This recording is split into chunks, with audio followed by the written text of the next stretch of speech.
আসসালামু আলাইকুম ওয়া রাহমাতুল্লাহি ওয়া বারাকাতুহু। ওয়া আলাইকুম আসসালাম ওয়া রাহমাতুল্লাহি ওয়া বারাকাতুহু।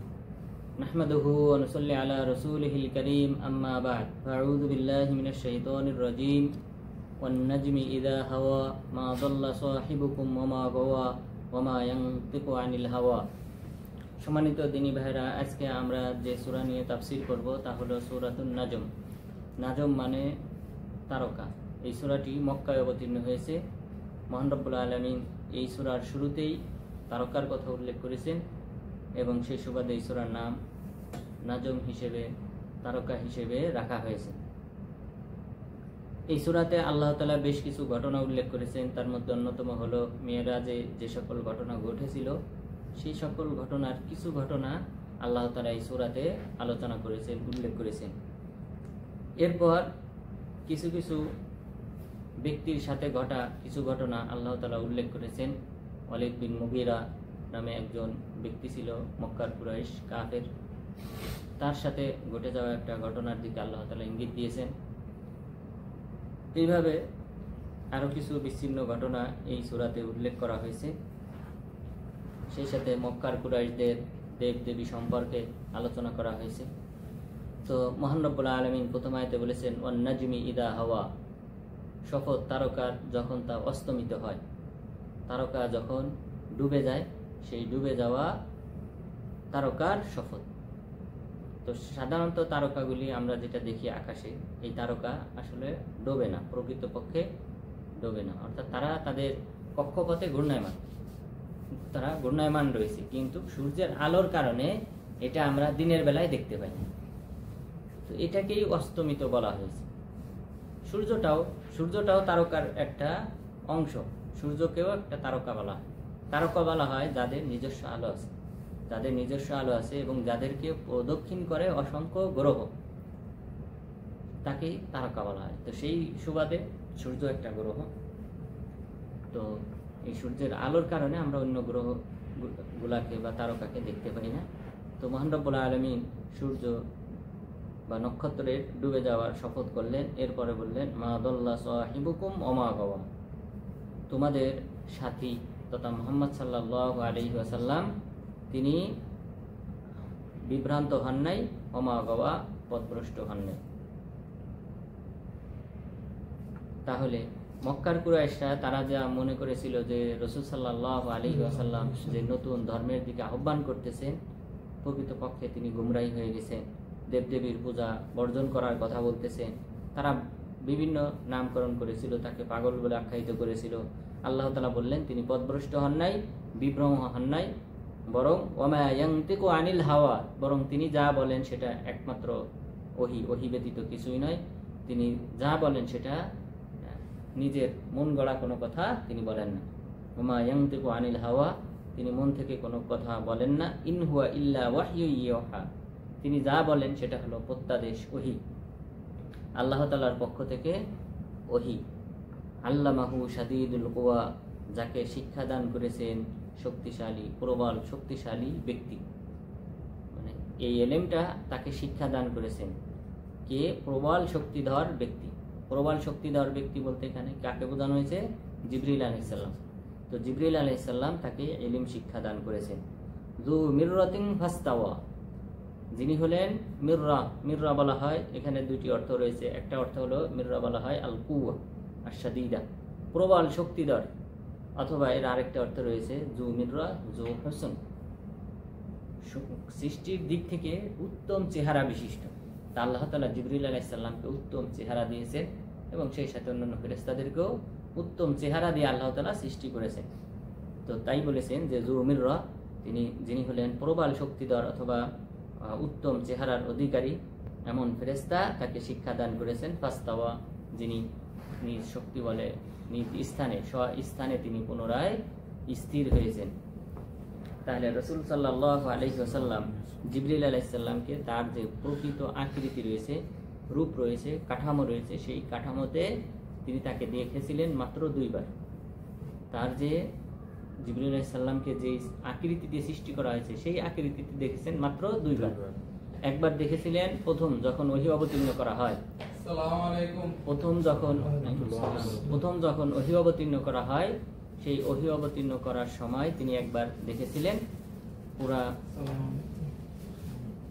বডি সহকারে যেভাবে আল্লাহ সৃষ্টি করেছেন, এবং দ্বিতীয়বার তিনি দেখেছিলেন মেরাজের রাত্রিতে। আর সেই ঘটনা এখানেই উল্লেখ করা হয়েছে, মেরাজের ঘটনা। তো তিনি জিবরিল আলাইহিস সালামকে দেখেছিলেন আলা সিত্তু মিয়াতি জানা, তার 600টি পাখা ছিল। জিবরিল আলাইহিস সালামকে যখন তিনি দ্বিতীয়বার দেখেছেন, তিনি বর্ণনা দিয়েছেন যে 600টি ডানা ছিল, 600 ডানা বিশিষ্ট, পাখা বিশিষ্ট জিবরিল আলাইহিস সালামকে তিনি দেখেছেন। তাহলে জিবরিল আলাইহিস সালামকে আল্লাহ তাআলা 600টি পাখা বিশিষ্ট করে সৃষ্টি করেছেন, আর সেই রূপে তিনি দেখেছিলেন মাত্র 2বার। আর এখানে আল্লাহ তাআলা দ্বিতীয়বারের ঘটনা বর্ণনা করেছেন যে জিবরিল আলাইহিস সালামকে তিনি দেখেছিলেন দু মিররাতিন ফাস্তাওয়া ওয়া হুয়া বিল উফুকিল আ'লা। দেখেছিলেন কোথায়? উফুকিল আ'লা, সুউচ্চ দিগন্তে, অর্থাৎ আকাশের, পৃথিবীর কোন মহা আকাশের কোনো এক পার্শ্ব দেশে তিনি তাকে দেখেছিলেন। ওয়া হুয়া বিল উফুকিল আ'লা, সুউচ্চ ঊর্ধ্ব গগনে তিনি তাকে দেখেছিলেন। তুম্মা দানা ফাতাদাল্লা, রাসূল সাল্লাল্লাহু আলাইহি ওয়াসাল্লাম তার নিকটবর্তী হলেন, জিবরিল আলাইহিস সালামের নিকটবর্তী হলেন। ফাতাদাল্লা, আরো কাছাকাছি হলেন। কাছাকাছি কতটুকু কাছাকাছি হলেন? ফাকানা কাবা কাউসাইনি আও আদনা, তাদের দুইজনের মাঝে ব্যবধান ছিল ধনুকের মতো। ধনুকের দুই পাশ তীর নিক্ষেপ করার জন্য ধনুকে তীর স্থাপন করার পর যখন টান দেওয়া হয়, তখন এই ধনুকের দুই পাশ যে কাছাকাছি চলে আসে, অনুরূপ। ফাকানা কাবা কাউসাইনি, ধনুকের দুই পার্শ্ব দেশের মতো অনুরূপ কাছাকাছি চলে আসেন। আও আদনা, অথবা এর চেয়ে আরো বেশি কাছাকাছি চলে আসেন জিবরিল আলাইহিস সালাম। তাহলে জিবরিল আলাইহিস সালাম এবং রাসূল সাল্লাল্লাহু আলাইহি ওয়াসাল্লাম তারা এত পাশাপাশি দাঁড়িয়েছিলেন এবং নিকটবর্তী হয়েছিলেন। এরপরে আল্লাহ তাআলা বলতেছেন ফাআউহা ইলা আবদিহি মা আউহা, এরপর আল্লাহ তাআলা তার বান্দার কাছে ওহী করেছিলেন যা ওহী করার। তাহলে এটা হলো মেরাজের ঘটনা, যা ওহী করার তা তিনি ওহী করেছিলেন। এখানে কি কি ওহী করেছিলেন? 5 ওয়াক্ত সালাত ফরজ করেছিলেন। এই মেরাজের রাত্রিতে আল্লাহ তাআলা 5 ওয়াক্ত সালাত ফরজ করেছিলেন। এরপরে আল্লাহ তাআলা বলেছেন মা কাযাবাল ফুআদু মা রাআ, তার অন্তর যা দেখেছে তা মিথ্যা দেখেনি। অর্থাৎ তিনি যা দেখেছিলেন ওই মেরাজের রাত্রিতে তা সত্যই দেখেছেন। অর্থাৎ তিনি কি কি দেখেছেন? প্রথমে যাওয়ার পথে মুসা আলাইহিস সালামকে কবরে সালাত আদায় করতে দেখেছেন। এরপর বাইতুল মাকদেসে পৌঁছানোর পর সেখানে নবীগণ সমবেত হন, তাদেরকে নিয়ে সালাত আদায় করেছেন। কিভাবে করেছেন আল্লাহ তাআলা ভালো জানেন, যেহেতু নবীগণ তারা সবাই মারা গিয়েছেন, ঈসা আলাইহিস সালাম বাদে বাকি সবাই মারা গিয়েছেন, তাদেরকে এখানে পৃথিবীতেই কবরস্থ করা হয়েছে। এবং এটা হলো আলামুল আরওয়াহ, এটা হলো বারজাখী জীবন। তো এই বারজাখী জীবনে তারা কিভাবে এখানে উপস্থিত হয়েছেন এটা আল্লাহ তাআলা ভালো জানেন, এবং এটা আল্লাহ তাআলার কুদরত, ক্ষমতার বাহিরের কোনো বিষয় না। সুতরাং যেভাবে হওয়ার সেভাবেই তারা এখানে সমবেত হয়েছিলেন বাইতুল মাকদেসে, সেখানে তাদেরকে নিয়ে তিনি সালাত আদায় করেছিলেন 2 রাকাত। এরপর মেরাজ হয়।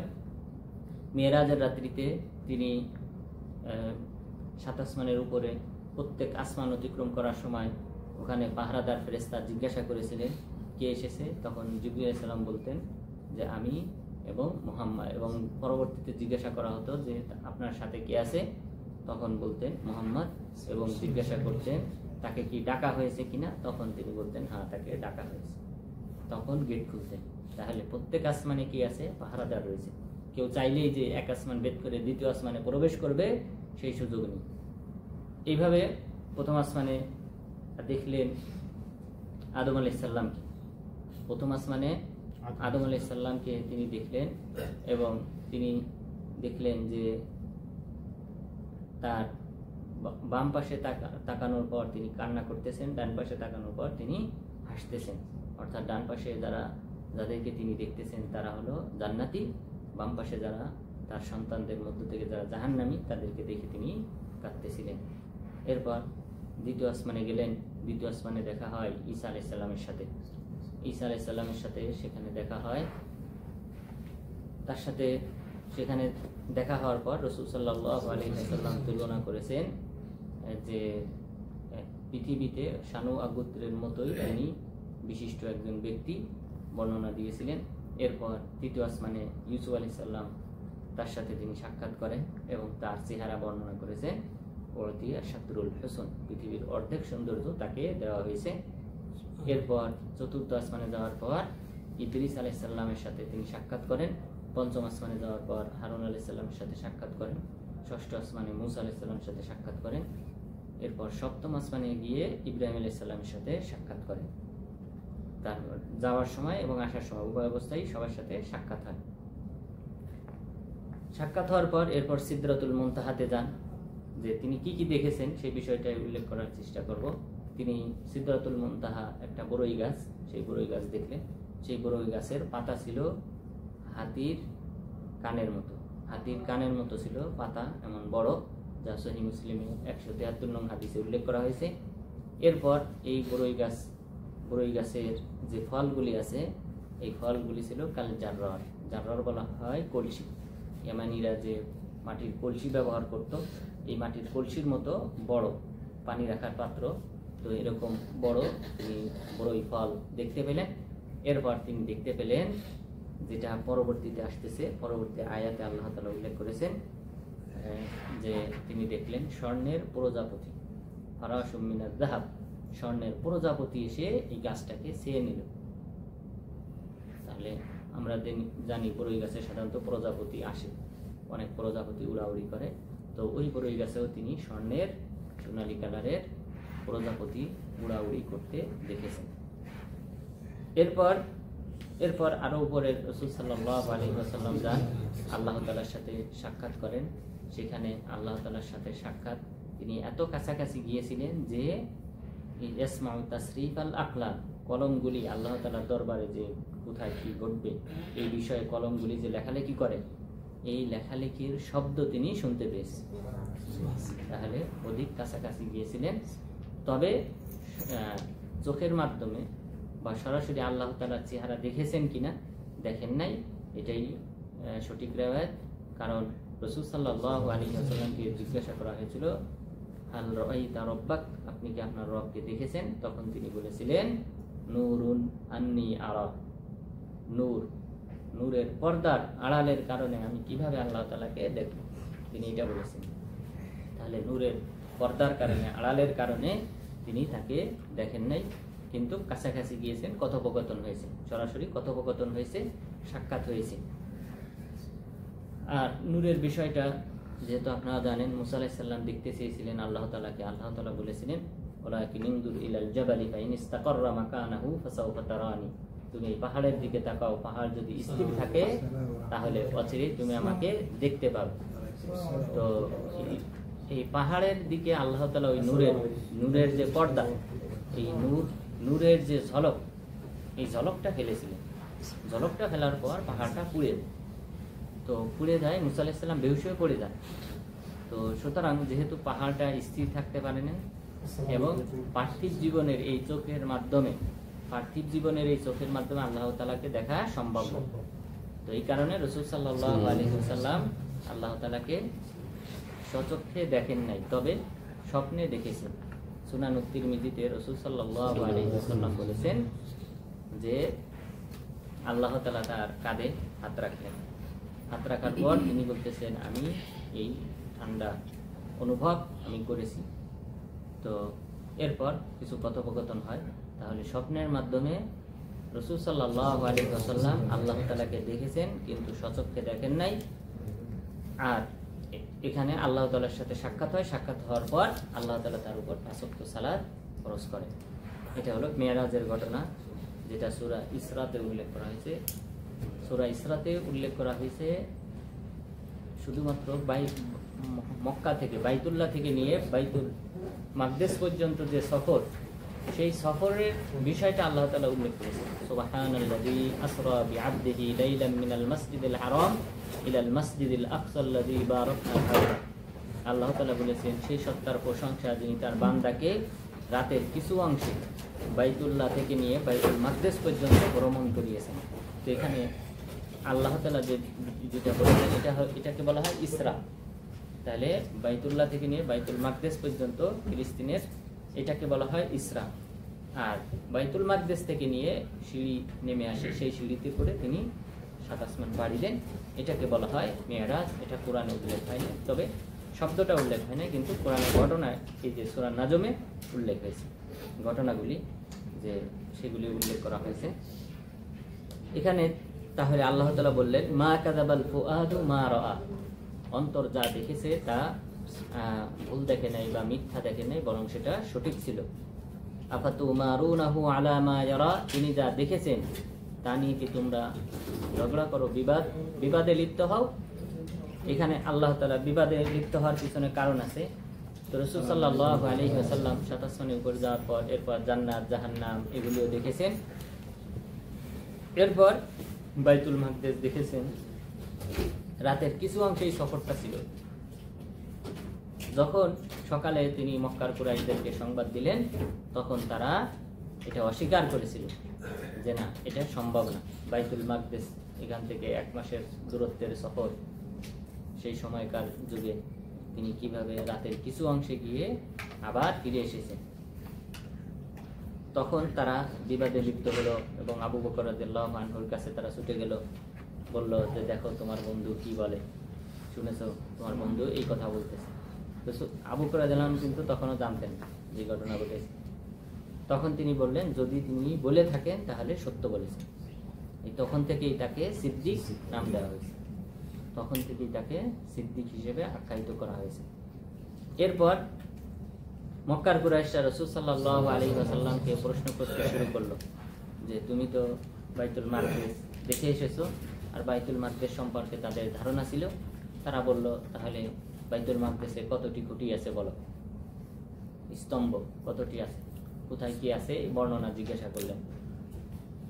তো রাতের একটা ক্ষণিকের একটা সফর, তো এই সব কিছু আয়ত্ত করা কিন্তু সম্ভব না।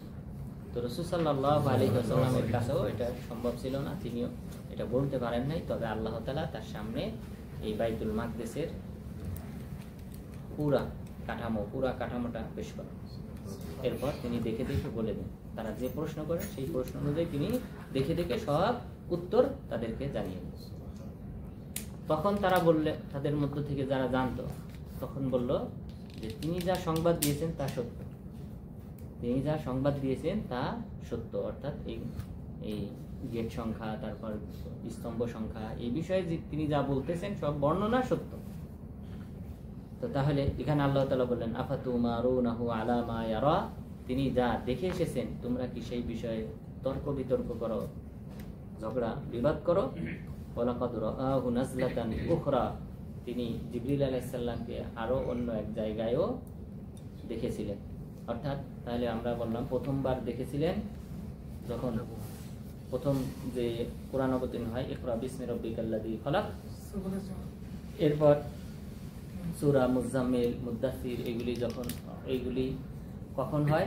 এই ঘটনার পরে যখন তিনি সশরীরে দেখলেন যে আসমান জমিন পরিপূর্ণ একজন ব্যক্তি দাঁড়িয়ে রয়েছে।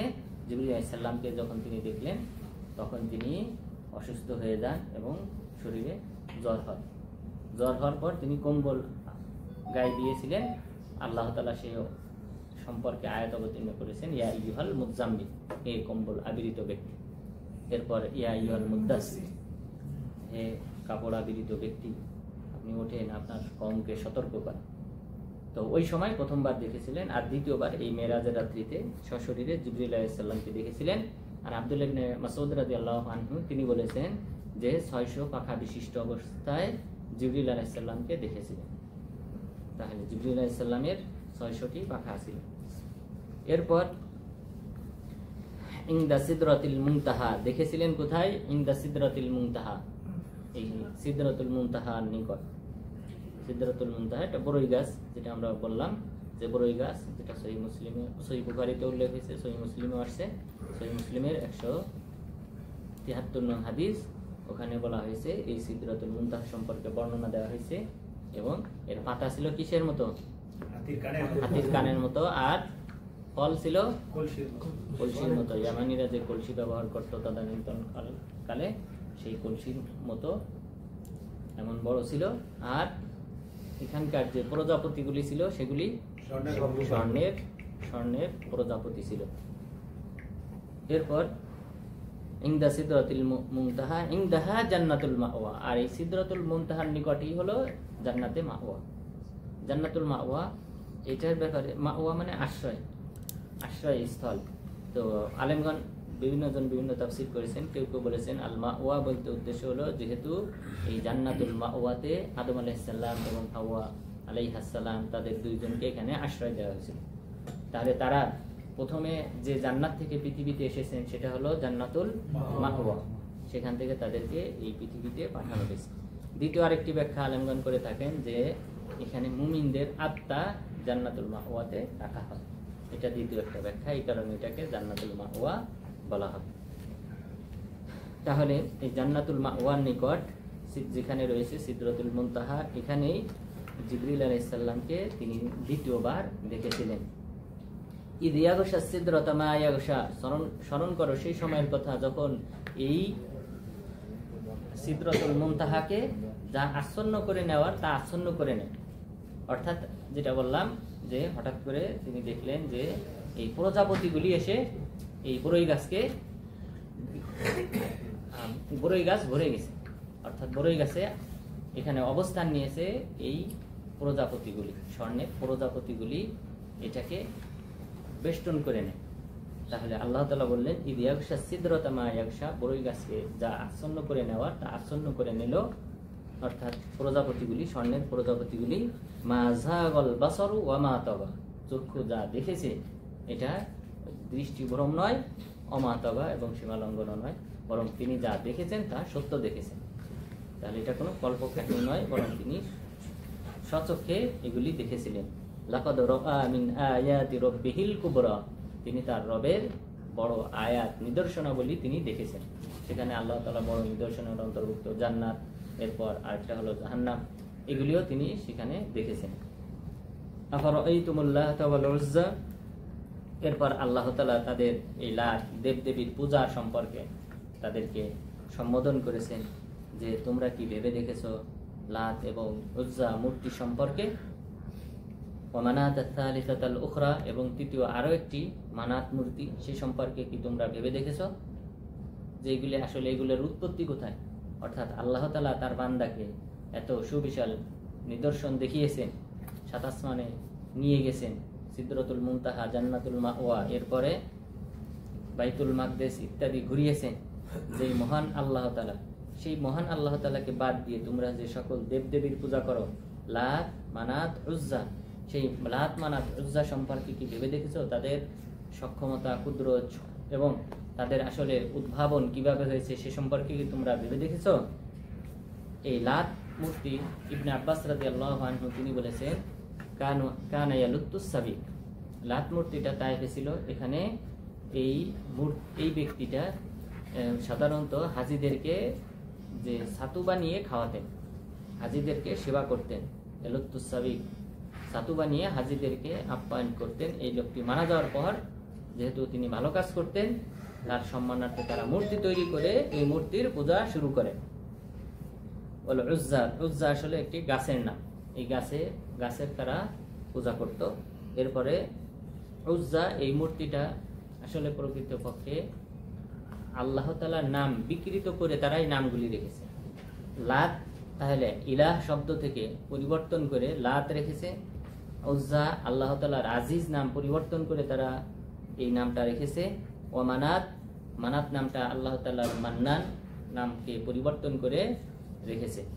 তাহলে ও মানাত আত-থালিসাতাল উখরা, এবং তৃতীয় আরেকটি মূর্তি যে মানাত মূর্তি, সে সম্পর্কে তোমরা কি ভেবে দেখেছো?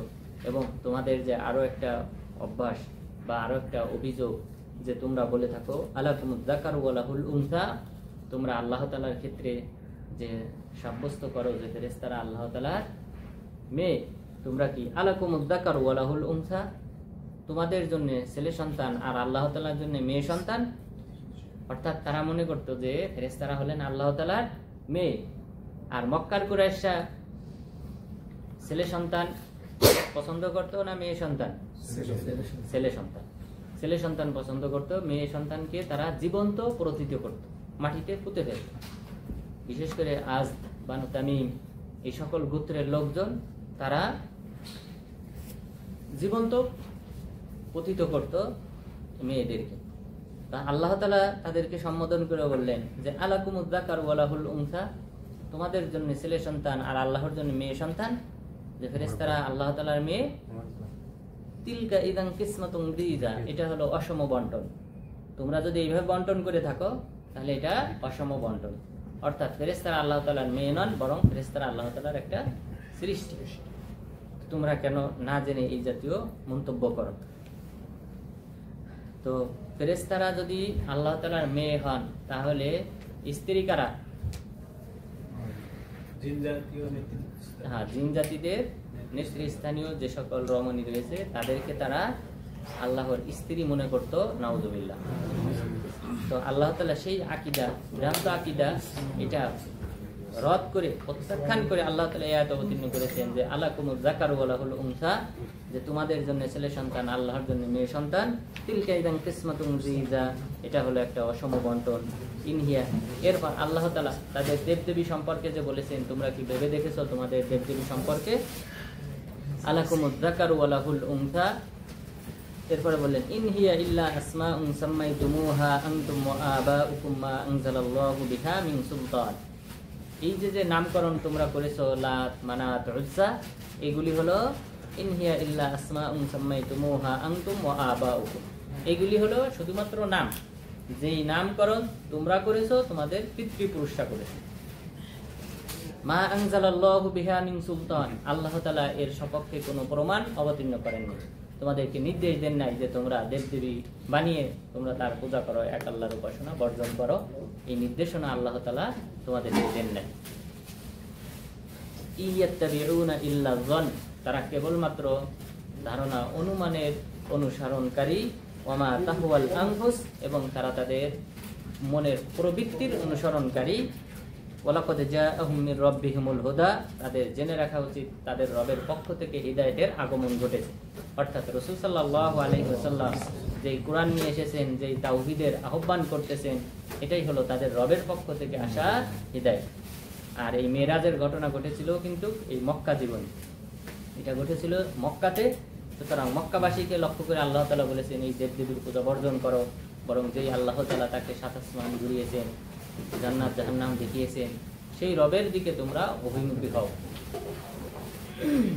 আমরিল ইনসানি মা তামান্না, মানুষের জন্য নয়, মানুষ কি যা চায় তা কি পায়, মানুষের তা কি পূরণ হয়? পূরণ হয় না। ফালিল্লাহিল আখিরাতু ওয়াল উলা, আল্লাহ তাআলার জন্যই ইহকাল এবং পরকাল।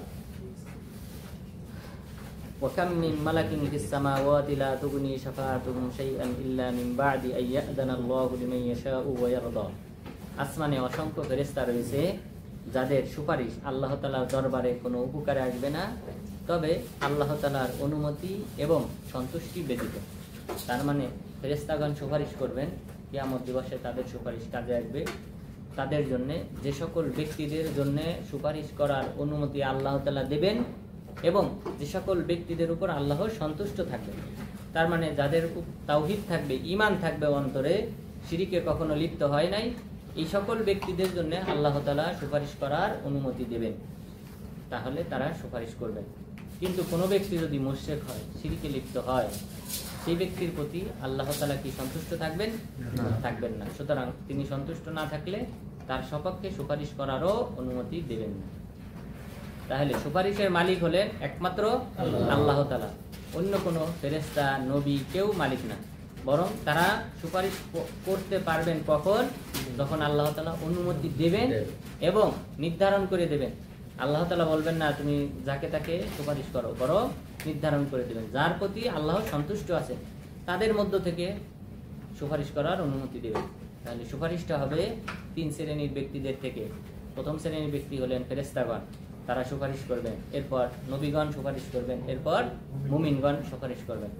এরপর সুপারিশের মাধ্যমে বের করার পর এরপর আল্লাহ তাআলার নিয়ামতে আল্লাহ তাআলা তার হাতের দুই অঞ্জলি দ্বারা তিনবার জাহান্নাম থেকে এই যাদের ঈমান আছে তাদেরকে বের করবেন। তাহলে ফেরেশতারা যে বের করবেন জাহান্নামীদেরকে কি দেখে বের করবেন? সিজদার আলামত দেখে তারা কি করবেন? জাহান্নাম থেকে বের করবেন। সিজদার যে চিহ্ন রয়েছে, এই সিজদার চিহ্ন দেখে যে ব্যক্তি সালাত আদায় করত, এখন কেউ যদি সালাত আদায় না করে তার পরিণাম কি হবে? তার কি চিহ্ন থাকবে? তাহলে ফেরেশতাগণ কিভাবে তাদেরকে বের করবে? সুতরাং 5 ওয়াক্ত সালাত অবশ্যই আমাদেরকে আদায় করতে হবে। তাহলে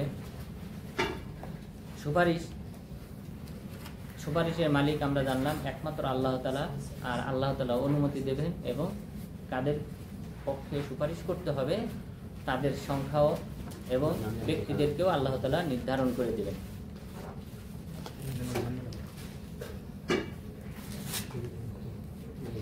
ইন্নাল্লাযীনা লা ইউমিনুনা বিল আখিরাতি লা ইউসাম্মুনাল মালাইকাতা তাসমিয়াতাল উনসা, নিশ্চয় যারা পরকালের প্রতি বিশ্বাসী নয় তারা ফেরেশতাদের নামকরণ করে মহিলা নামে, মেয়ে নামে নামকরণ করে। অর্থাৎ মক্কার কুরাইশদের একটা আকীদা ছিল, তারা মনে করত ফেরেশতাগণ হলেন আল্লাহ তাআলার মেয়ে, আর জিনদের মধ্যে সর্দারনি যে সকল রমণী আছে তারা হলেন আল্লাহ তাআলার স্ত্রী। নাউযুবিল্লাহ। সেই আকীদা আল্লাহ তাআলা এখানে উল্লেখ করেছেন যে এরা প্রকৃতপক্ষে পরকালে বিশ্বাসী নয়। ওয়ামা লাহুম বিহি মিন ইলম, এবং তারা যে এই কথাগুলো বলে, এই কথা বলে কোনো প্রকার ইলম ছাড়া, জ্ঞান ছাড়াই তারা কথাগুলো বলে, তাদের এই বিষয়ে কোনো জ্ঞান নেই। ইয়াত্তাবিউনা ইল্লা যন, তারা শুধুমাত্র ধারণার বশবর্তী হয়ে এই কথাগুলি বলে। ওয়া ইন্নায যন্না লা ইউগনি মিনাল হাক্কি শাইআ, আর তাদের এই ধারণা সত্যের মোকাবেলায় কোনো কাজে আসবে না। অর্থাৎ আল্লাহ তাআলা যে সত্য, এই সত্য তার কোনো ছেলে নেই, মেয়ে নেই, স্ত্রী নেই, এই সত্য চিরন্তন সত্য, আর তাদের এই ধারণা সত্যের মোকাবেলায় কোনো উপকারে আসবে না। ফাআরিদ আম্মান তাওয়াল্লা আন যিকরিনা ওয়া লাম ইউরিদ ইল্লাল হায়াতাদ দুনিয়া, সুতরাং আপনি মুখ ফিরিয়ে নেন তাদের থেকে যারা আমার কোরআন থেকে মুখ ফিরিয়ে নেন। তাহলে যারা এই আল্লাহর জিকির বলতে এখানে কোরআন উদ্দেশ্য, যারা এই কোরআন থেকে, আমার কোরআন থেকে মুখ ফিরিয়ে নেয়, আপনি তাদের থেকে মুখ ফিরিয়ে নিন। ওয়ালাম ইউরিদ ইল্লাল হায়াতাদ দুনিয়া, এবং যারা শুধুমাত্র পার্থিব জীবন কামনা করে সেই সকল ব্যক্তিদের থেকে আপনি মুখ ফিরিয়ে নিন। অর্থাৎ যারা পরকালের প্রতি বিশ্বাস করে না, কোরআনের প্রতি বিশ্বাস স্থাপন করে না, ঈমান আনয়ন করে না, সেই সকল ব্যক্তিদের থেকে আপনি মুখ ফিরিয়ে নিন। যালিকা মাবলাগুহুম মিনাল ইলম, কেননা এটাই হলো তাদের জ্ঞানের পরিসীমা, যে তারা শুধুমাত্র বোঝে দুনিয়াবী জীবন, যে দুনিয়াতে আমাকে সফল কাম হতে হবে এবং দুনিয়ার পরে পরকালীন কোনো জীবন নাই। এটাই কিন্তু তাদের বিবেকের শেষ পরিসীমা হলো এতটুকু, যে তারা শুধুমাত্র পার্থিব জীবনকে চেনে, পরকালীন জীবনকে তারা চিনতে চায় না। ইন্না রাব্বাকা হুয়া আ'লামু বিমান দাল্লা আন সাবিলি, নিশ্চয়ই আপনার রব জানেন যে কোন ব্যক্তি তার পথ থেকে বিচ্যুত হয়েছে, পথভ্রষ্ট হয়েছে, তার সম্পর্কে আল্লাহ তাআলা ভালো জানেন। ওয়া হুয়া আ'লামু বিমান ইহতাদা, এবং তিনি জানেন কোন ব্যক্তি পথপ্রাপ্ত, সুপথপ্রাপ্ত, হিদায়াতপ্রাপ্ত, তাদের সম্পর্কে আল্লাহ তাআলা ভালো জানেন। তাহলে আল্লাহ তাআলা কে পথভ্রষ্ট এবং কে সুপথপ্রাপ্ত সে সম্পর্কে সবচেয়ে বেশি ভালো জানেন। ওয়ালিল্লাহি মা ফিস সামাওয়াতি ওয়া মা ফিল আরদ, আসমান জমিনের সকল কিছু আল্লাহ তাআলার জন্য। কেন? আল্লাহ তাআলা আসমান জমিন সব কিছু সৃষ্টি করেছেন, এগুলির মালিক হলেন আল্লাহ তাআলা। কেন? লিয়াজজিয়াল্লাযীনা আসাউ বিমা আমিলু, আল্লাহ তাআলা প্রতিদান দিতে চান তাদেরকে যারা খারাপ আমল করে, খারাপ আমলদারদের প্রতিদান দেওয়ার জন্য। ওয়াজজিয়াল্লাযীনা আহসানু বিল হুসনা, এবং যারা উত্তম আমল করবে তাদের জন্য উত্তম প্রতিদান দেওয়ার জন্য আল্লাহ তাআলা হলেন আসমান জমিনের মালিক, অধিপতি। হুসনা মানে জান্নাত, অর্থাৎ যারা ভালো আমল করবে তাদেরকে আল্লাহ তাআলা জান্নাত দান করবে, খারাপ আমলকারীদেরকে আল্লাহ তাআলা জাহান্নামে পাঠাবে। তো এই উদ্দেশ্যে আল্লাহ তাআলা এই আসমান জমিন সৃষ্টি করেছেন। তো মানুষদেরকে পরীক্ষায় ফেলানোর জন্য আল্লাহ তাআলা আসমান জমিনকে সৃষ্টি করেছেন, এবং আসমান জমিন এগুলিও মানুষের উপকারের জন্য আল্লাহ তাআলা সৃষ্টি করেছেন। আল্লাযীনা ইয়াজতানিবুনা কাবাইরাল ইসমি ওয়াল ফাওয়াহিশা ইল্লাল লামা, তাহলে উত্তম প্রতিদান উত্তম আমলদারদেরকে দেবেন। উত্তম আমলদার কারা? আল্লাযীনা ইয়াজতানিবুনা কাবাইরাল ইসমি ওয়াল ফাওয়াহিশ, যারা কবিরা গুনাহ কবিরা গুনাহ এবং ফাহেশি গুনাহ অশ্লীল কর্মকাণ্ড থেকে বিরত থাকে ইল্লাল লামাম, তবে ছোট গুনাহ ব্যতীত। তাহলে যারা কবিরা গুনাহ এবং ফাহেশি অশ্লীল কাজ থেকে বিরত থাকে তারাই হলো প্রকৃতপক্ষে সৎ আমলদার এবং তাদের জন্যই হলো উত্তম প্রতিদান জান্নাত। ইল্লাল লামাম, তবে যদি কেউ ছোট গুনাহ করে ইন্না রব্বাকা ওয়াসিউল মাগফিরা, তাহলে জেনে রাখা উচিত তার রব সুবিশাল ক্ষমাকারী। ওয়াসিউল মাগফিরা, সুবিশাল ক্ষমাকারী, অর্থাৎ আল্লাহ তাআলা ছোটখাটো গুনাহগুলি অপরাধগুলিকে আল্লাহ তাআলা ক্ষমা করবেন, কিন্তু কেউ যদি বড় ধরনের অপরাধ কবিরা গুনাহগুলি করে তাহলে তাকে ক্ষমা করা হবে না। অর্থাৎ কবিরা গুনাহ বলা হয় যে সকল গুনার ক্ষেত্রে শাস্তির কথা বর্ণিত হয়েছে, অথবা সেটা দুনিয়াবী শাস্তি হোক অথবা পরকালীন শাস্তি হোক, দুনিয়াবী অথবা পরকালীন শাস্তি বর্ণিত হয়েছে যে সকল কাজের ক্ষেত্রে, সেই সকল কাজকে কবিরা গুনাহ বলা হয়। যেমন ব্যভিচারে লিপ্ত হলে দুনিয়াবী শাস্তির মধ্যে বলা হয়েছে বিবাহিত হলে তাকে রজম মেরে হত্যা করতে হবে, রজম মেরে, অর্থাৎ সবচেয়ে কঠিন শাস্তি এটা। বিবাহিত ব্যক্তি যদি ব্যভিচারে লিপ্ত হয় তাহলে তাকে রজম মেরে হত্যা করতে হবে, তাহলে এটা দুনিয়াবী শাস্তি। তাহলে জানলাম দুনিয়াবী শাস্তি যে কাজের ক্ষেত্রে আছে সেটা কবিরা গুনাহ, তাহলে ব্যভিচার কবিরা গুনাহ। এরপর পরকালীন শাস্তি বর্ণিত হয়েছে যে সকল কাজের ক্ষেত্রে, সেটাও কবিরা গুনাহ। ব্যভিচারের ক্ষেত্রে বলা হয়েছে এদেরকে জাহান্নামের একটা চুলা, যেই চুলার উপরের অংশ থাকবে সংকীর্ণময় আর ভিতরে থাকবে প্রশস্তময়, এই জায়গায় তাদেরকে আটকিয়ে শাস্তি দেওয়া হবে এবং তাদের দুর্গন্ধে জাহান্নামীরাও অতিষ্ঠ হবে। তাহলে এই যে পরকালীন কবরে একটা শাস্তির কথা বলা হয়েছে, তাহলে বুঝতে হবে এটা কবিরা গুনাহ। সিয়াম যে ব্যক্তি পালন করে না, ফরজ সিয়াম যে ব্যক্তি পালন করে না, সেই ব্যক্তির ক্ষেত্রে বর্ণিত হয়েছে যে তাকে কবরে পা উপর দিকে করে, এরপর গাল চিরে দিয়ে এরপর লটকে রাখা হবে, তাহলে এই ব্যক্তি কবিরা গুনাহকারী। তাহলে যে ব্যক্তি সিয়াম পালন করে না, ফরজ সিয়াম, তার ক্ষেত্রে পরকালীন শাস্তি বর্ণিত হয়েছে। শাস্তিটা হলো যে তাকে পা উপরের দিক করে, মাথা নিচের দিক করে তার গাল চিরে দেওয়া হবে, এখান দিয়ে রক্ত ঝরতে থাকবে, এইভাবে তাকে শাস্তি দেওয়া হবে। তাহলে আমরা জানলাম এটাও কবিরা গুনাহ। তাহলে আর সালাতের ক্ষেত্রে বর্ণিত হয়েছে যদি কেউ ফরজ সালাত আদায় না করে তাহলে পরকালীন শাস্তি যেটা বর্ণিত হয়েছে সেটা হলো যে সেই ব্যক্তিকে, যেটা রাসূল সাল্লাল্লাহু আলাইহি ওয়াসাল্লাম মেরাজের রাত্রিতে দেখেছিলেন, যে একজন ফেরেশতা, এক ব্যক্তি চিত হয়ে শুয়ে রয়েছে, আরেকজন ফেরেশতা একটা পাথর নিয়ে তার মাথায় আঘাত করতেছে। আঘাত করার পর মাথা চূর্ণ বিচূর্ণ হয়ে যাওয়ার পর পাথর দূরে ছিটে যায়। এরপর ওই ব্যক্তি আবার পাথরটা কুড়িয়ে এনে আসার পর দেখে যে আবার মাথা ঠিক হয়ে গেছে। তখন জিজ্ঞাসা করলেন এই ব্যক্তিকে, তখন তিনি বললেন কানা ইয়ানামু আনিস সালাতিল মাকতুবা, এ হলো সেই ব্যক্তি যে ব্যক্তি ফরজ নামাজের সময় ঘুমিয়ে থাকত। তাহলে ফরজ নামাজের সময় ঘুমিয়ে থাকা যাবে? এখানে কবিরা গুনাহ। যেহেতু আমরা জানলাম যে সকল অপরাধের ক্ষেত্রে দুনিয়াবি অথবা পরকালীন শাস্তি বর্ণিত হয়েছে সেটা হলো কবিরা গুনাহ। তাহলে সালাতের সময় যদি কেউ ঘুমিয়ে থাকে তাহলে তার ক্ষেত্রে এই শাস্তি বর্ণিত হয়েছে, তাহলে এটাও কবিরা গুনাহ। তাহলে ইল্লাল লামাম, ছোট গুনাহ ব্যতীত, অর্থাৎ ছোট গুনাহ এগুলি কি হয়ে যায়? ক্ষমা হয়ে যায় বিভিন্ন ভালো আমলের মাধ্যমে। বিভিন্ন ভালো আমলের মাধ্যমে ক্ষমা হয়। ওযু করলে মান তাওয়াদ্দা খরাজাত যুনুবুহু মিন জাসাদিহি হাত্তা তাখরুজা মিন তাহতি আযাফিরি, যদি কেউ ওযু করে তাহলে তার শরীরের পাপগুলি ঝরে পড়ে, এমনকি তার নখের এই পাশ দিয়েও তার পাপগুলি ঝরে পড়ে যায়। তাহলে ভালো আমলের মাধ্যমে সগীরা গুনাহগুলি কি হয়? ক্ষমা হয়। আর কবিরা গুনাহগুলির ক্ষেত্রে নিয়ম হলো তওবা করতে হবে। তওবার প্রথম শর্ত হলো যে নিজের মাঝে অনুশোচন আসতে হবে, যে আমি যে অপরাধটা করেছি এই জন্য আমি অনুতপ্ত, এই অনুশোচন আসতে হবে। অনুশোচন আসার পর দৃঢ় প্রতিজ্ঞাবদ্ধ হয়ে আল্লাহ তাআলার সাথে অঙ্গীকারবদ্ধ হতে হবে যে এই কাজ আমি আর পুনরায় করব না, হে আল্লাহ তুমি ক্ষমা করে দাও। এই প্রতিশ্রুতির উপর অটল থাকলে আল্লাহ তাআলা তাকে ক্ষমা করে দিবেন। তবে এই কবিরা গুনাহগুলি যদি বান্দার হকের সাথে সম্পর্কিত হয় তাহলে আল্লাহ তাআলা সেটা ক্ষমা করেন না। বান্দার হক এটা আল্লাহ তাআলা ক্ষমা করেন না।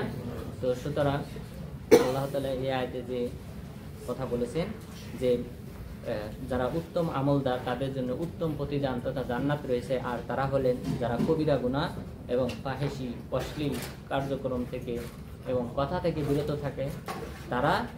তবে যারা সগীরা গুনাহ করে তাদের ক্ষেত্রে ইন্না রব্বাকা ওয়াসিউল মাগফিরা, নিশ্চয় আপনার রব সুমহান সুবিশাল ক্ষমাকারী। হুয়া আ'লামু বিকুম ইদ আনশাআকুম মিনাল আরদ, তিনি ভালো জানেন তোমাদেরকে যখন তিনি জমিন থেকে সৃষ্টি করেছেন। জমিন থেকে সৃষ্টি করেছেন বলতে আদম আলাইহিস সালামকে আল্লাহ তাআলা আখাযা কবযাতাম মিনাল আরদ, আল্লাহ তাআলা এক মুষ্টি মাটি নিয়েছেন পৃথিবীর সকল অঞ্চল থেকে, নেওয়ার পর তারপরে আদম আলাইহিস সালামকে সৃষ্টি করেছেন। এবং এই কারণে আদম আলাইহিস সালামের সন্তানদের মাঝে এই নানান আকৃতি নানান রূপ, অর্থাৎ কেউ সুন্দর, কেউ কালো, কেউ লাল, এই যে রঙের ব্যবধান এটা এসেছে এই কারণে। আল্লাহ তাআলা পৃথিবীর সকল স্থান থেকে মাটি নিয়ে সৃষ্টি করেছেন, সেই অনুযায়ী পরবর্তীতে তার সন্তানরা আদম আলাইহিস সালামের সন্তানরা পরবর্তীতে ওই অনুযায়ী হয়েছে। তাহলে এখানে আল্লাহ তাআলা বললেন যে ইদ আনশাআকুম মিনাল আরদ, যখন আল্লাহ তাআলা তোমাদেরকে মাটি থেকে সৃষ্টি করেছিলেন সে সম্পর্কে আল্লাহ তাআলা অবহিত আছেন। ওয়া ইদ আনতুম আজিন্নাতুন ফি বুতুনি উম্মাহাতিকুম, এবং যখন তোমরা ভ্রূণ অবস্থায় ছিলে, শুক্রকীট অবস্থায় তোমাদের মায়ের গর্ভে ছিলে, সেই সময় সম্পর্কেও আল্লাহ তাআলা জানেন। ফালা তুযাক্কু আনফুসাকুম, সুতরাং তোমরা নিজেদের প্রশংসা নিজেরা করো না।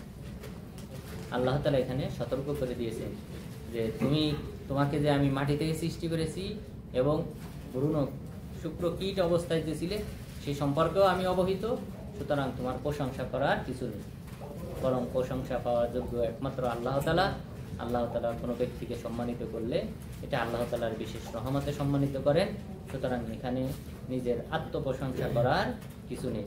আল্লাহ তাআলা সেই বিষয়ে এখানে সতর্ক করেছেন, কারণ আত্মপ্রশংসার মাধ্যমে মানুষের মাঝে অহংকার প্রবেশ করে। যেই অহংকার এটা হলো আল্লাহ তাআলার ভূষণ।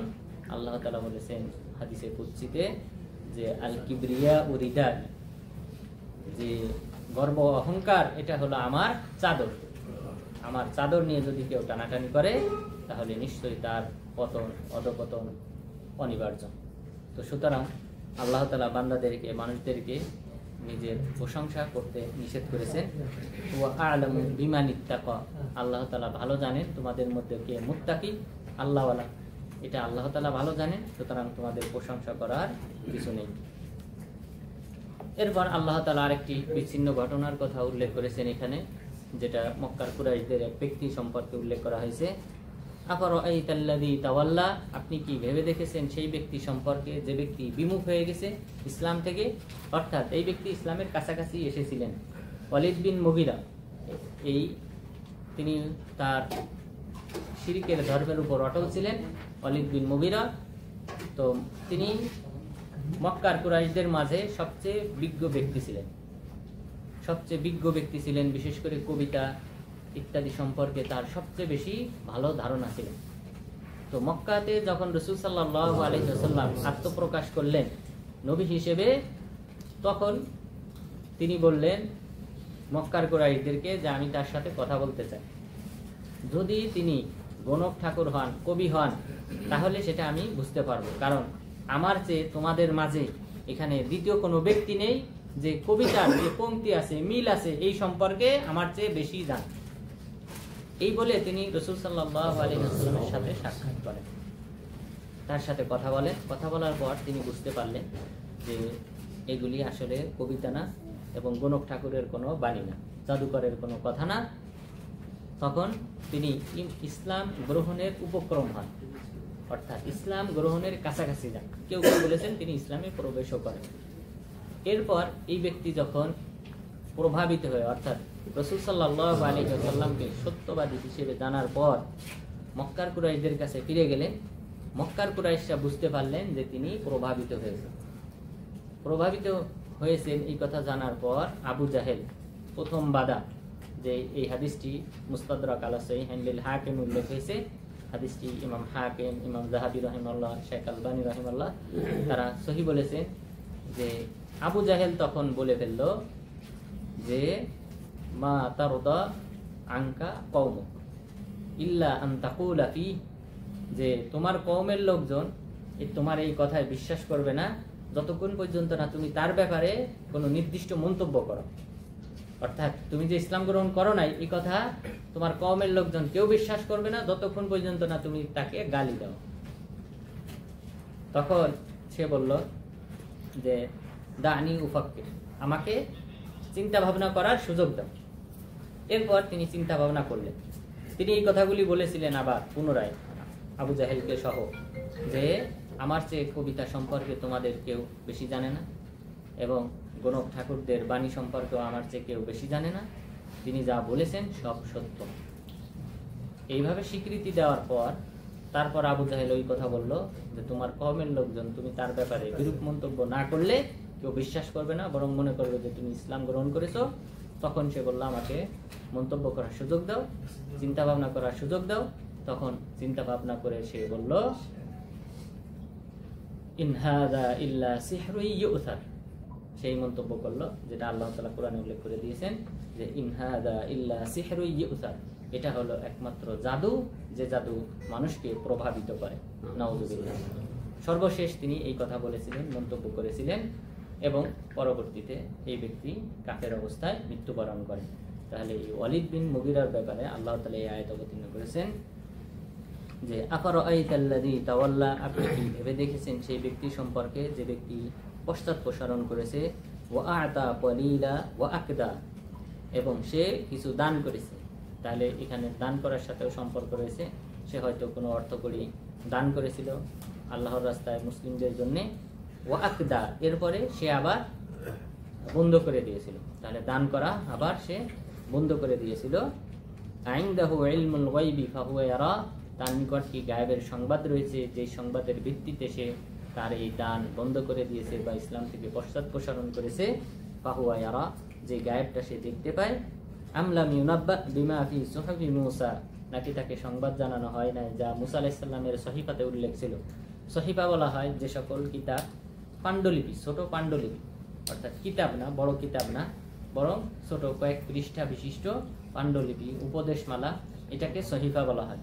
তো মুসা আলাইহিস সালামকে যেমন বড় কিতাব তাওরাত দেওয়া হয়েছিল, অনুরূপভাবে সহিফাও দেওয়া হয়েছিল। ইব্রাহিম আলাইহিস সালামকে সহিফা দেওয়া হয়েছিল, বড় কিতাব দেওয়া হয়েছে মর্মে আমাদের কাছে কোনো রিওয়ায়াত জানা নাই, কিন্তু ওনাকে সহিফা দেওয়া হয়েছিল। আল্লাহ তাআলা বললেন এই ব্যক্তি কি জানে না, বা এই ব্যক্তির কি জানা নেই বিমা ফি সুহফি মূসা, মুসা আলাইহিস সালামের সহিফাতে কি উল্লেখ ছিল, ওয়া ইব্রাহিম আল্লাযী ওয়াফা, ইব্রাহিম আলাইহিস সালামের সহিফাতে কি উল্লেখ ছিল যিনি তার সকল প্রতিজ্ঞা পূর্ণ করেছিলেন। সেই নবীর সহিফাতে কি উল্লেখ ছিল সেই বিষয়টি তার ধারণা নাই। সেই বিষয়ে কি উল্লেখ ছিল, আল্লাহ তাজিরু ওয়াজিরাতুন বিজরা উখরা, যে একজনের পাপ অপরাধ অপর ব্যক্তি বহন করবেন। সুতরাং এই আবু জাহেল বা অন্যদের কথায় প্রভাবিত হয়ে ইসলাম পরিত্যাগ করলে তারা কিন্তু তোমার পাপের ভাগ বহন করবে না, বরং তোমাকেই বহন করতে হবে। তার কি এই সংবাদ জানা নেই? ওয়া আল্লাইসা লিল ইনসানি ইল্লা মা সাআ, এবং মানুষের তো সেটাই প্রাপ্তি যেটা সে প্রচেষ্টা করার মাধ্যমে অর্জন করে। সুতরাং মানুষেরও আগ্রহ থাকতে হবে ইসলাম গ্রহণের প্রতি, ইসলামের দ্বীন পালনের প্রতি, তাহলেই সেই ব্যক্তি সফল কাম হবে। ওয়া আন্না সা'য়াহু সাওফা ইউরা, এবং সেই পার্থিব জীবনে যে প্রচেষ্টা করে সেই প্রচেষ্টার ফলাফল অচিরেই সে দেখতে পাবে। সুতরাং তাকেই তার ফলাফল বহন করতে হবে। সুম্মা ইউজাযাহুল জাযাআল আওফা, এরপর তাকে পরিপূর্ণভাবে তার প্রতিদান দেওয়া হবে। সে যা পৃথিবীতে যা আমল করবে সেই আমলের প্রতিদান তাকে পরিপূর্ণ মাত্রায় দেওয়া হবে। ওয়া আন্না ইলা রাব্বিকাল মুনতাহা, এবং নিশ্চয়ই আপনার রবের নিকটই প্রত্যাবর্তন। সকলের প্রত্যাবর্তন সমাপ্তি তার রবের নিকট, অর্থাৎ আমরাও একদিন আমাদের রবের নিকট ফিরে যাব। ও আন্নাহু হুয়া আদহাকা ওয়া আবকা, তিনি মানুষকে হাসান, তিনি কাঁদান। অর্থাৎ আল্লাহ তাআলা কাউকে আনন্দিত করেন, কাউকে ব্যথিত করেন। সুতরাং এটাও আল্লাহ তাআলার হাতে। ও আন্নাহু হুয়া আমাতা ওয়া আহিয়া, তিনি কাউকে বাঁচান, কাউকে মৃত্যু দান করেন। তাহলে জীবন মরণের মালিক আল্লাহ তাআলা। এরপর সুখ শান্তি এবং বেদনা দেওয়ার মালিকও আল্লাহ তাআলা, এবং আল্লাহ তাআলার নিকটই সকলের প্রত্যাবর্তন। ওয়া আন্নাহু খালাকাজ যাওজাইনি যাকারা ওয়াল উনসা, এরপর আল্লাহ তাআলা একটা উত্তম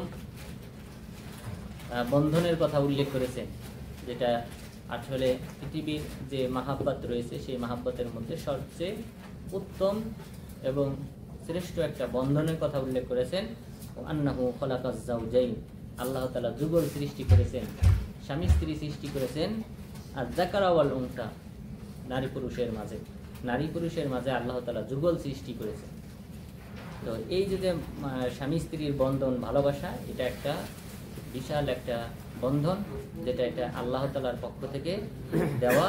তা না হলে একজন অপরিচিত মহিলা এসে কিভাবে একজন পুরুষের সাথে ঘর সংসার করে এবং তাদের এই সম্পর্কটা এটা অটুট থাকে। তো এটা আল্লাহ তাআলার দেওয়া একটা বিশেষ রহমত। আল্লাহ তাআলা বললেন ওয়ান্নাহু খালাকাজ যাওজাইন, আল্লাহ তাআলা স্বামী স্ত্রীকে সৃষ্টি করেছেন, আর যাকার ওয়াল উনসা বা যুগল সৃষ্টি করেছেন, যারা হলেন নারী এবং পুরুষ। মিন নুতফাতিন ইদা তুমনা, আল্লাহ তাআলা এই সৃষ্টিটা করেছেন মিন নুতফা, শুক্রকীট থেকে, ইদা তুমনা, যা প্রবাল বেগে বের হয়। ওয়া আন্না আলাইহিন নাশআতাল উখরা, তিনি যেহেতু শুক্রকীট থেকে মানুষকে সৃষ্টি করেছেন, ওয়া আন্না আলাইহিন নাশআতাল উখরা, দ্বিতীয়বার সৃষ্টি করার দায়িত্ব তার।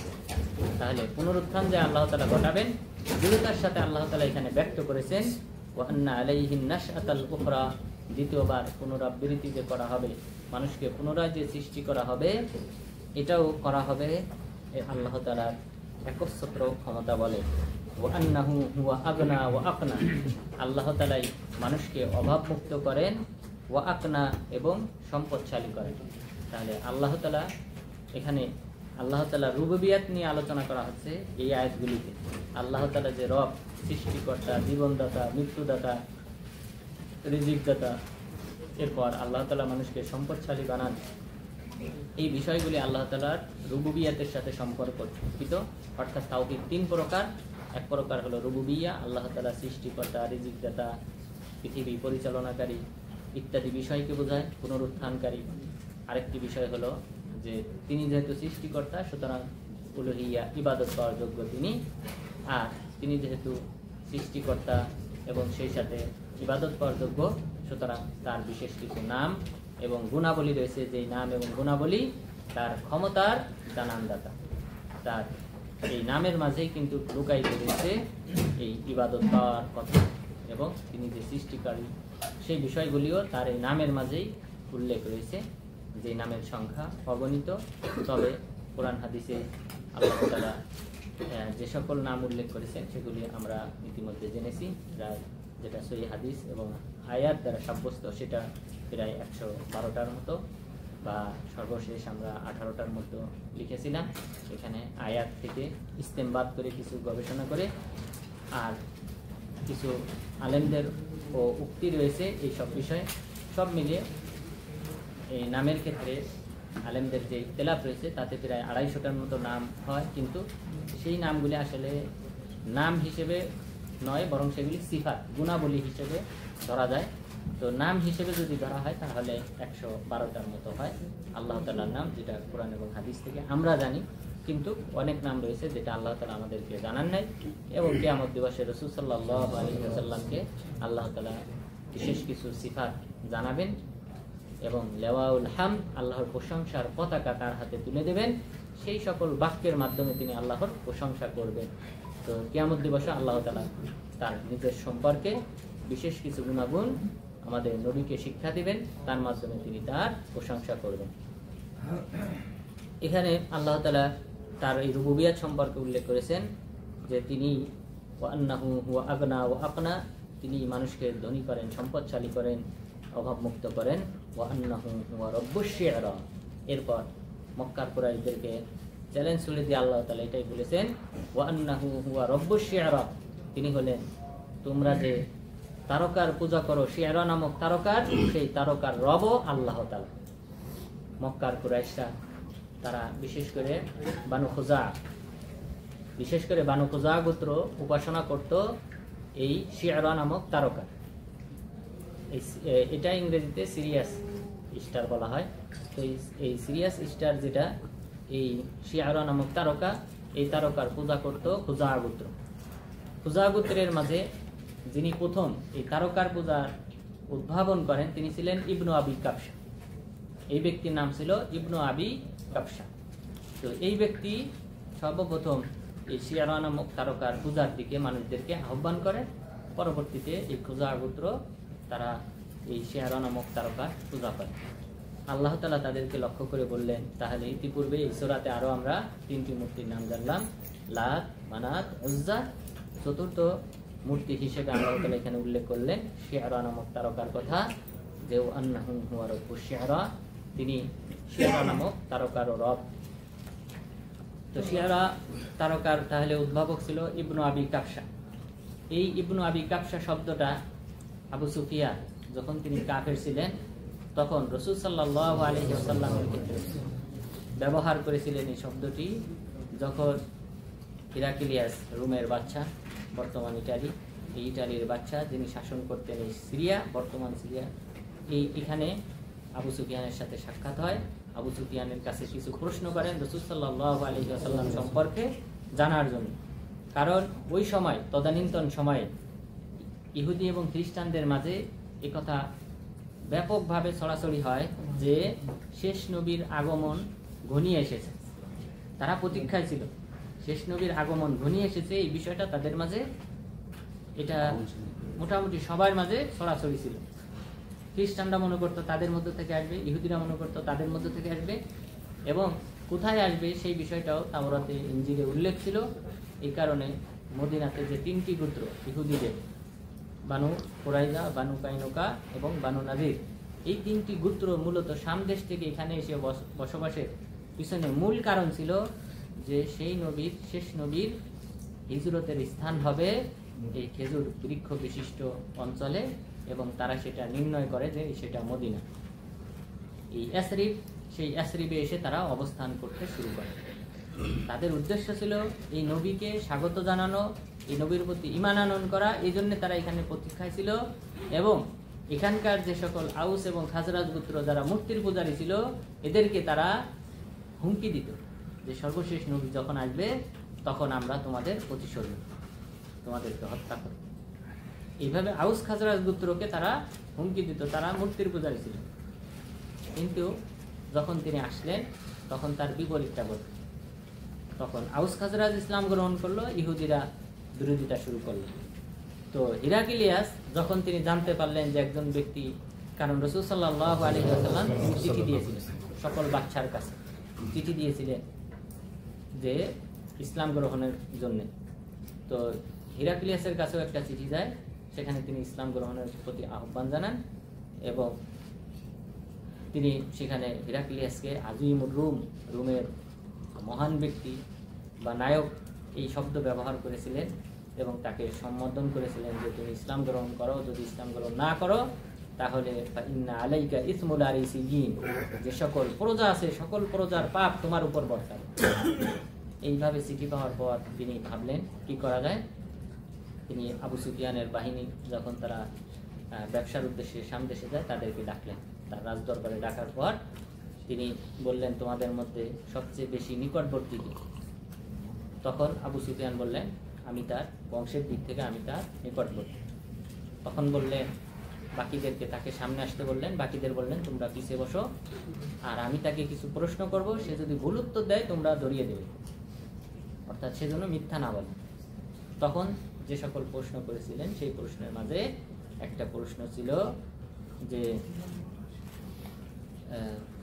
তার সে কোন ধরনের বংশের মাঝে তিনি এসেছেন।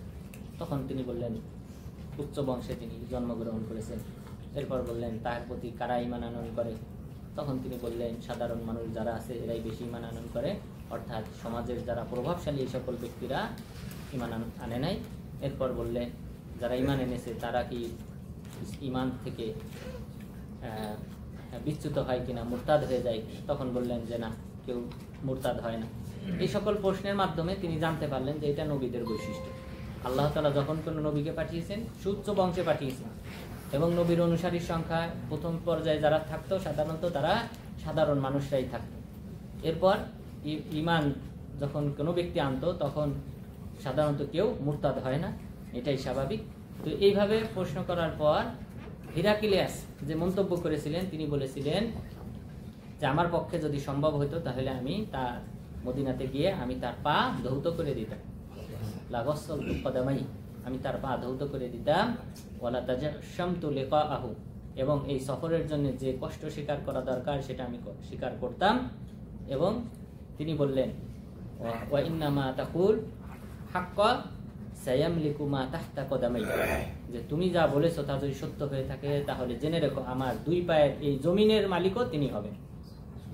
অর্থাৎ হিরাক্লিয়াস জানতেন যে শেষ নবীর সাম্রাজ্য কত দূর পর্যন্ত বিস্তৃত হবে, এটা পূর্ববর্তী আসমানি কিতাবেও এটা দেওয়া ছিল, এবং তিনি বললেন আমার দুই পায়ের এই জমিনের মালিকও তিনি হবেন একদিন।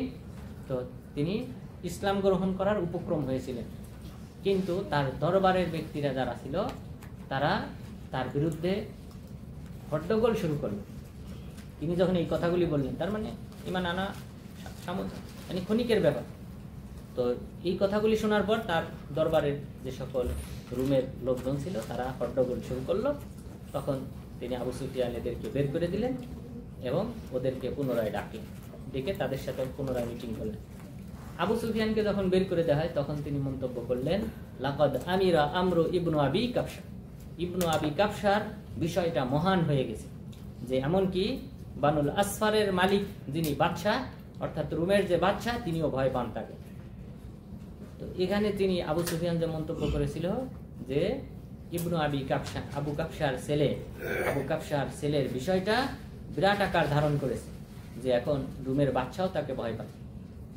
তো এখানে আবু সুফিয়ান কি বোঝাতে চেয়েছেন, আলেমগণ বলেছেন আবু সুফিয়ানের এখানে উদ্দেশ্য ছিল যে আবু কাবশা নামে যে ব্যক্তি প্রথম এই শিয়ারা নামক তারকার পূজার উদ্ভাবন ঘটেছে, সেই দিকে ঠাট্টা বিদ্রুপ করে আবু সুফিয়ান এই কথা বলেছিল, যেহেতু তিনি একটা নতুন ধর্মের, মক্কার কুরাইশদের দৃষ্টিতে শিয়ারা তারকার পূজার নতুন একটা পূজার দিকে, নতুন একটা ইবাদতের দিকে আহ্বান করেছিল, অনুরূপভাবে মুহাম্মদ সাল্লাল্লাহু আলাইহি ওয়াসাল্লাম নতুন একটা ধর্মের দিকে আহ্বান করতেছেন, এই কারণে তাকেও আবু কাবশার ছেলে হিসেবে সম্বোধন করেছিল। তো তাহলে শিয়ারা নামক তারকা আমরা জানলাম, আবু কাবশা নামে এক ব্যক্তি তিনি প্রথম আহ্বান করেছিলেন। আল্লাহ তাআলা বলেছেন ওয়া আন্নাহু আহলাকা আদানিল উলা, এটা মক্কার কুরাইশদের জন্য একটা অশুভ সংকেত, যে তোমরা জেনে রেখো যে তিনি প্রাচীন আদ জাতিকে ধ্বংস করেছে।